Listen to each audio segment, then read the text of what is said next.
Assalamualaikum warahmatullahi wabarakatuh. Waalaikumsalam warahmatullahi wabarakatuh. Alhamdulillahirabbil alamin. Shalatu wassalamu ala asyrafil mursalin sayyidina wa maulana Muhammadin wa ala alihi wa ashabihi ajmain.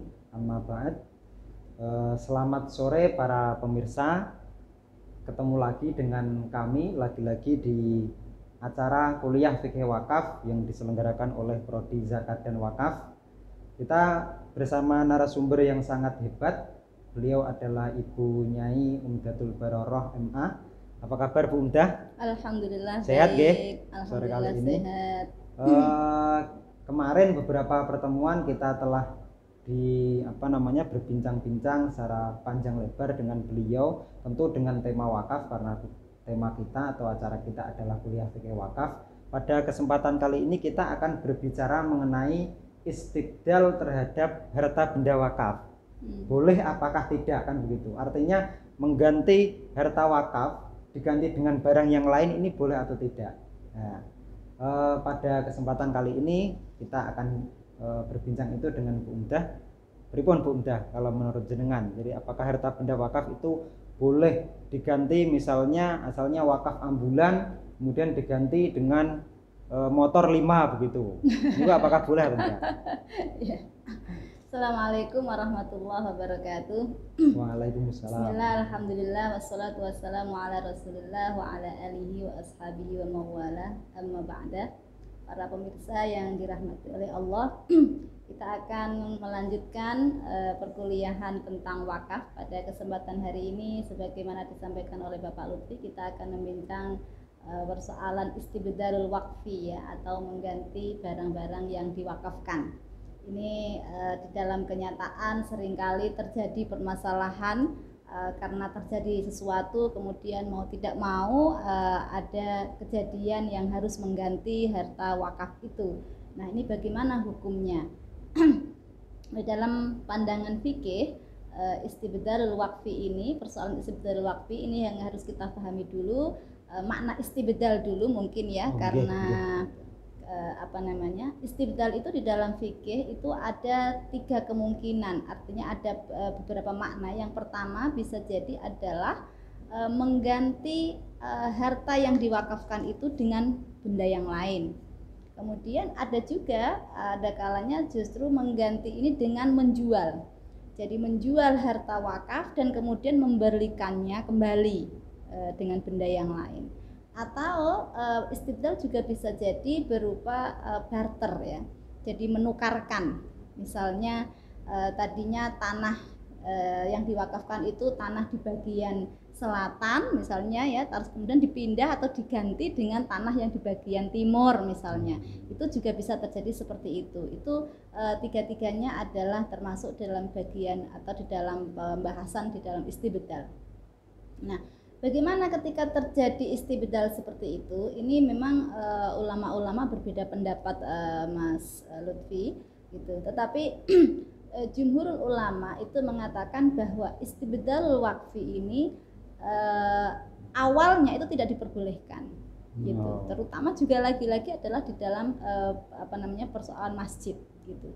Nah, kecuali kalau kondisinya darurat, misalnya ya, kalau terjadi ada orang mewakafkan bangunan masjid, tiba-tiba terjadi bencana, gempa misalnya, ya kan, terus roboh. Ini kan tidak mungkin kalau tidak ada pembangunan ulang, mengganti bangunan itu lagi, gitu. Kalau tidak kan berarti masjid sudah tidak bisa digunakan. Ya, nah, maka itu diperbolehkan karena ada alasan darurat dan karena alasan kemaslahatan, gitu. Nah, bagaimana dengan pada benda-benda wakaf yang lain, begitu. Nah, dalam benda-benda wakaf yang lain itu masih diperbolehkan, tetapi dengan syarat-syarat, gitu. Nah, ini lagi-lagi juga memang yang agak longgar adalah Hanafi. Yang agak longgar adalah Hanafi.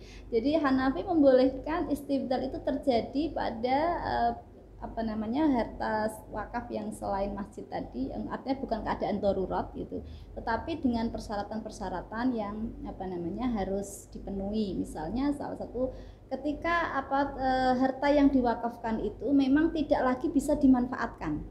Kadang-kadang kan ada ya, misalnya ada orang wakaf sawah, ternyata sawahnya itu sekarang sudah tenggelam, kena rob misalnya ya, ini kan bisa terjadi gitu. Kan nggak mungkin, ini ada wakaf sawah misalnya untuk madrasah atau untuk apa namanya pondok misalnya, tapi sawahnya sudah tenggelam oleh air rob gitu kan. Nggak, selama ini akhirnya kita nggak bisa mengintifakkan sama sekali, nggak ada hasil, tidak ada yang bisa dimanfaatkan dari sawah itu.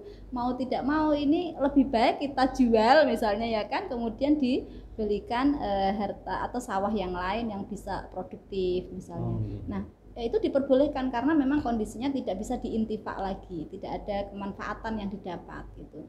Atau apa namanya syarat yang kedua itu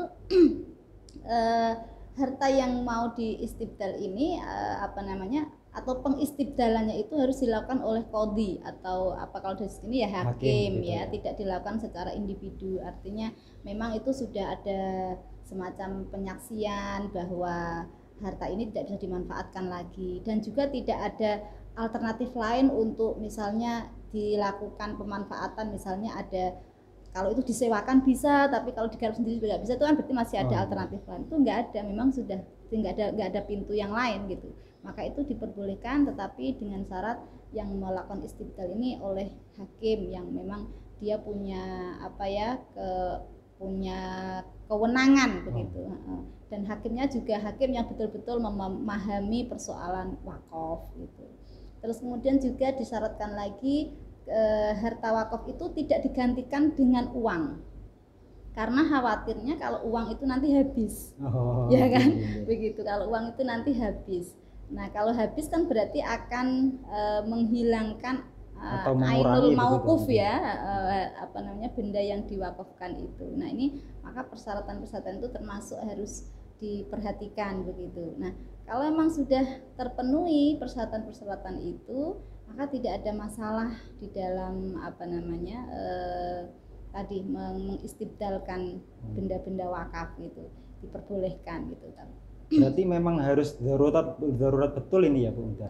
Ya artinya itu menurut saya begini memahaminya, kenapa harus ada persyaratan darurat, ada memastikan itu untuk kemaslahatan. Ini sebenarnya kan karena memang ingin memastikan ya, menjaga mauquf ini, benda-benda yang diwakafkan itu tidak hilang begitu. Karena wakaf ini kan apa namanya biasanya kalau kemanfaatannya itu kan untuk kemaslahatan banyak orang. Kalau itu kita hilangkan berarti kan kita seperti tidak bertanggung jawab terhadap apa namanya haknya yang orang-orang banyak begitu yang harus mendapatkan itu begitu ya. Iya. Terus misalnya begini Bunda, kalau ada kasus ya karena lebih kepada strategis tidaknya letak tanah begitu. Misalnya ada orang mewakafkan tanah untuk kepentingan madrasah katakanlah begitu, tetapi letaknya di pedalaman. Sementara yang di luar itu ada tanah di pinggir jalan yang kebetulan orangnya itu mau dibarter. Nah, kalau kategori ini bisa masuk kategori darurat enggak? Atau untuk kemaslahatan enggak ya? Nah itu apa namanya, saya kalau di dalam Al-Fiqhul Islami wa Adilatuhu itu Wahba Az-Zuhaili memberikan apa namanya pembahasan itu atau menjelaskan dengan beberapa ini. Kalau apa namanya jumhur ulama nggak membolehkan. Kalau hanya alasan ingin apa namanya, karena itu kadang-kadang bisa subjektif ya. Lebih baik itu bisa jadi subjektif dan bisa jadi itu masih sesuatu yang dzanni.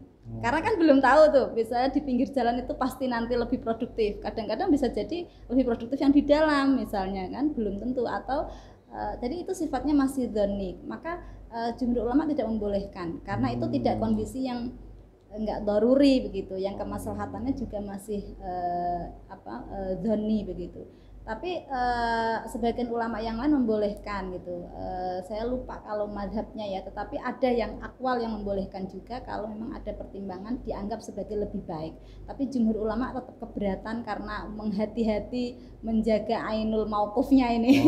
Ya, begitu Mas. Jadi begitu ya pemirsa, misalnya kita punya tanah wakaf yang ada di pedalaman, kemudian ada barternya di apa namanya di seberang jalan, ini masih terjadi khilaf begitu ya. Kalau jumhur malah justru tidak boleh, tapi ada sebagian akwal yang membolehkan ya. Kalau jumhur tidak membolehkan ya karena tadi ini strategis atau tidak itu sifatnya masih dzanni, jadi masih sangat subjektif, belum bisa kita pastikan oh kalau misalnya madrasah atau sekolah diletakkan di pinggir jalan nanti bisa lebih ramai dari yang di dalam atau enggak. Justru orang tua malah lebih milih, kadang-kadang ada yang milih, oh karena di dalam nanti anak-anak kalau main-main tidak Lebih di pinggir aman. jalan begitu ya. Ini kan masih subjektif begitu, tentu masih dapat diperdebatkan kembali begitu. Iya, betul. Ya. Saya kira begitu ya Bu Umdah mengenai kasih. istibdal wakaf. Jadi boleh terhadap beberapa hal tadi, tentu dengan syarat-syarat yang sangat ketat, diantaranya karena darurat tidak bisa digunakan atau difungsikan lagi, kemudian juga kemaslahatannya itu jelas kan begitu. Kira itu pemirsa yang bisa kita bincangkan pada sore hari ini. Semoga teman-teman tetap semangat, selamat berbuka puasa. Bagi teman-teman yang menjalankan, kami undur diri. Wallahul muwaffiq ila aqwamit thoriq. Tapi sebelumnya terima kasih Bu Umdah telah menemani kami di program Kuliah Wakaf. Saya akhiri. Assalamualaikum warahmatullahi wabarakatuh. Waalaikumsalam warahmatullahi wabarakatuh.